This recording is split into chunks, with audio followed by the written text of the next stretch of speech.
When you're making an apple pie, you begin with the crust. So first you're going to sift your flour using a sifter into the bowl so that the flour is light and fluffy.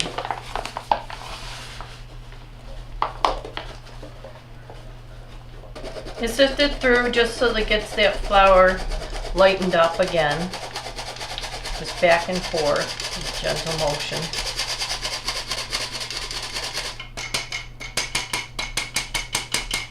Then you're going to sift it a second time, but this time you're going to measure exactly what you need. So you're going to take 1 cup, fill that cup up with the pre-sifted flour, and I usually make sure it's Pillsbury. It's necessary to have the all-purpose flour. Then take your spatula and cut it across. Put 1 cup in there. Measure out your second cup. Important to do enough because if you get short, you're not going to be able to fill your 2 cups. You have to go back and repeat it. Now that you have your 2 cups in there, you're going to take your 1 teaspoon for salt and you're going to measure that out and put it in to sift it together. There's a 1 teaspoon. I pour it into my sifter, and then I sift them together. So I'm going to measure out 4 tablespoons of my flour salt mixture and put it into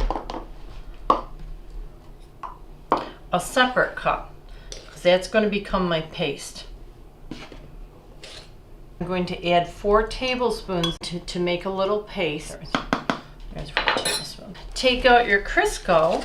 I usually use the packets. You're going to measure across, and where it says about 2/3, this is actually, I sometimes do just a little bit more than that. You don't use that little extra. I take the Crisco, put it in the mix. I'm going to cut it into the flour salt mixture. And I'm going to cut it down so it's not in such big pieces. The more you cover it with flour, the better. After I have it in some fairly big sized chunks, then I take my pastry blender and cut into it, but lifting up with a lifting motion. What it's doing is it's cutting it into smaller pieces, but at the same time, it's covering it with flour.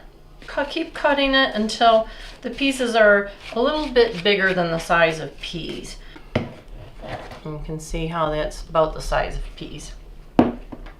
Then I just make sure that I have most of what was on the pastry blender. The next thing I do is I take my flour salt mixture, the 4 tablespoons, and I take a fork and I have my 4 tablespoons water and I make a little paste. I mix it up so it's pretty much blended and it will spread easier. Then you take the paste and pour it into your flour salt with the cut up Crisco chunks in it. Sometimes it helps to make sure you get every last little bit. A spatula will work, and it'll kind of make sure that you have the maximum of your moisture. I take it and slowly twist it around, moistening most of the flour salt mixture. At first it seems dry, but as you mix it, it usually starts to get clumps. It takes a minute or 2 to make sure that you get everything moistened. Most of it's now moistened. Take your dough, and I usually take my hand, which has been washed, and I press it up against the side and just slowly try and gather it into a great big ball. and I'm going to gently roll the dough into a ball. But before I get it too tight, I want to make an upper crust and a lower crust, so I'm going to take that ball and cut it in half. Then I'm going to reshape it into a smaller ball. That's good enough right now.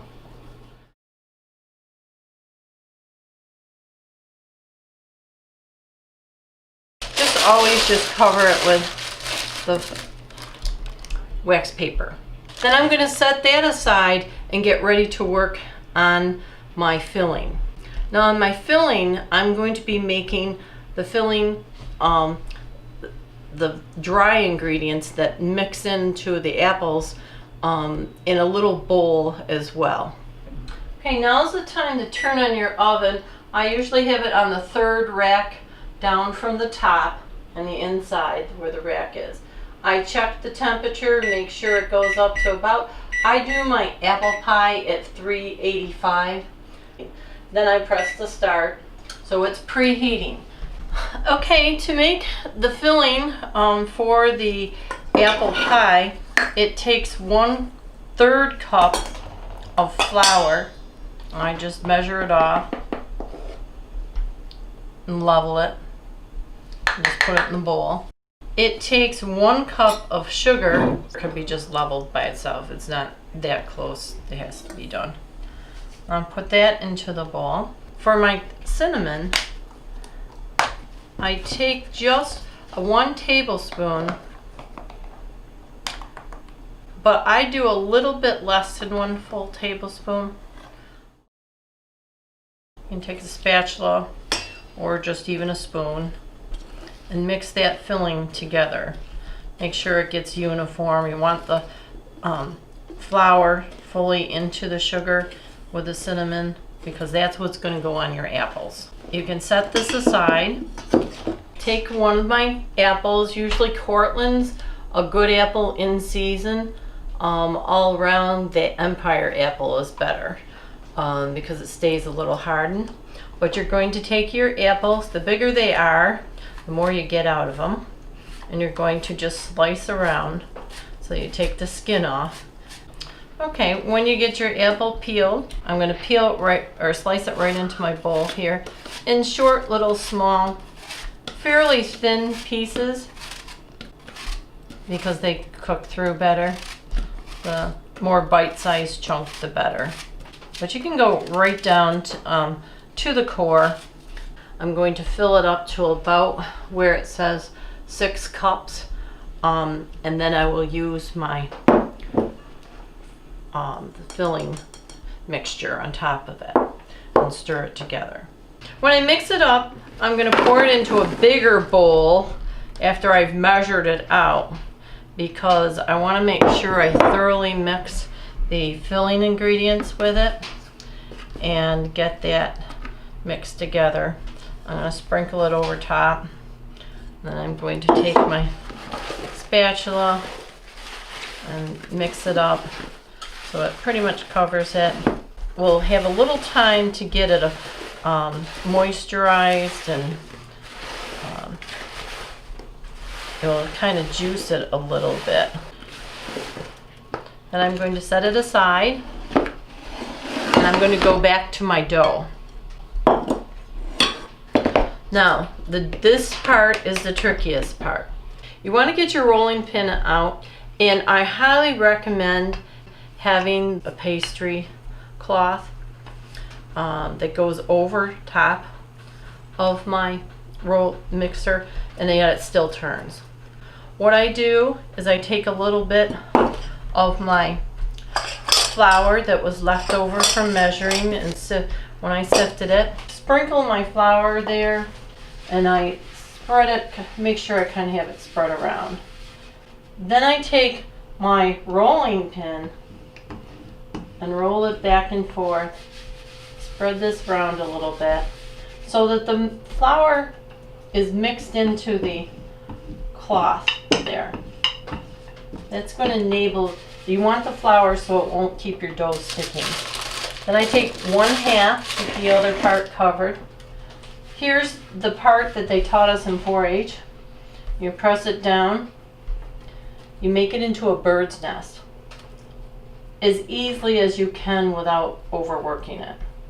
If you work I find that it tends to absorb some of the flour, and since that's going to be the center, you need to make sure that it has some flour underneath. You make sure that the edges are smooth because you're going to try to get it in a circle. So then I take it and you roll it out, roll it back. Sometimes when it's first starting, I tend to pick it up because it's easiest to pick it up when you're first starting. And then you roll it evenly from the center out. Each time you come around, you roll it out from the center.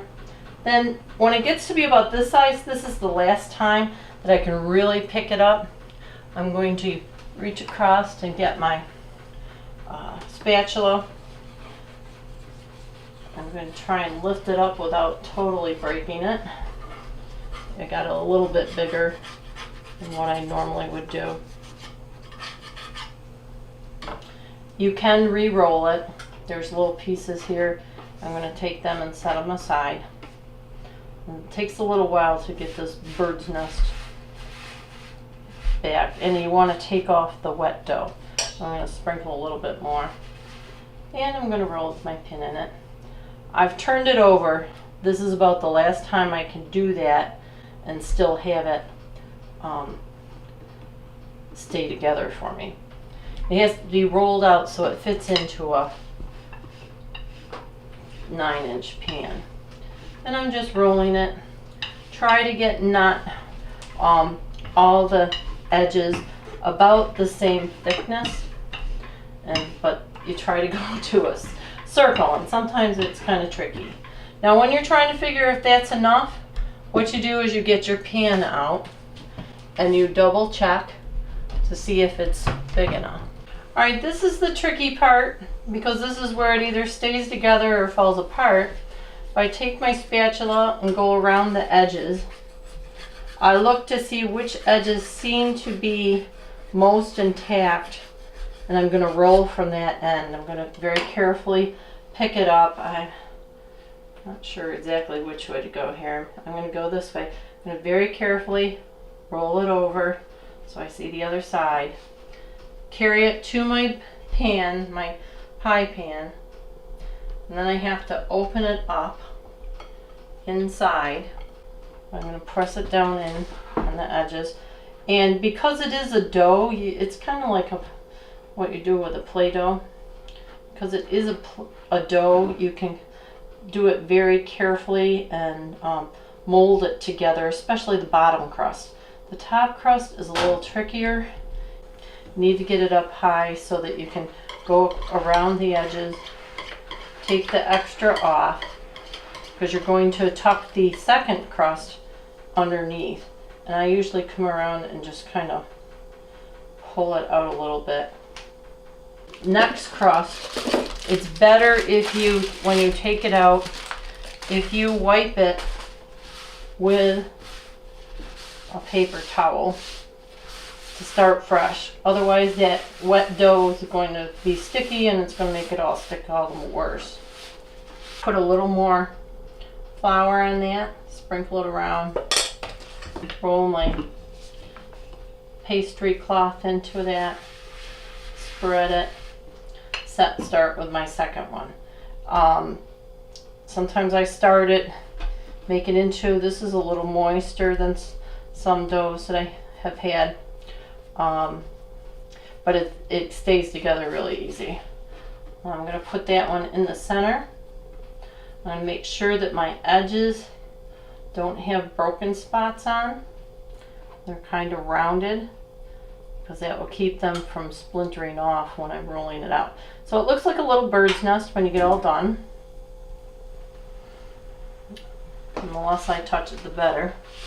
And then I just take it, roll it sideways. I pick it up at this point, make sure I don't have anything wet and sticky underneath it. add a little more flour if I need to, because although it's not good to have too much flour, it'll make it all, your crust all floury. Usually it will work that way. It will spread out. This one's not going too bad. This is the last point. And it gets to be about the size of a small clock. It's the last point where I can still pick it up and still hold it. If you have to, it doesn't work and you have to put it back down again, it's going to get a little harder to put the pieces, have them go together. So I'm going to make sure I have a fair amount of flour in that. And I'm going to lay it down. And where the little spot where it started to come apart, I'm going to make sure that I kind of piece it together. The trick is to figure out which side you can go out from. You can go different directions from the center to see if you can get it so it doesn't start to crack on the edges. Now I need to make sure that that looks about the thickness that I want. Now what I need to make sure is it's going to fit the top of my pie. And it needs to go over the edges. It's just barely there on this edge. And I think this is my thicker edge, so I'm going to go that direction. Okay. Alright, this is the hard part. Making sure, I'll look and see which edge I can get up. Because the edge that I can get up without splitting the most is the one that's I'm going to lift and fold. There's always the part where I hold my breath. And I didn't get it right here all that well. However, it did fold. Now I'm going to go underneath that part, keeping the fold, hopefully not making any hole in it. Coming in from the edge. But I don't have to worry about the real far outer edge because I'm probably not going to use that part. Okay, and I stop there.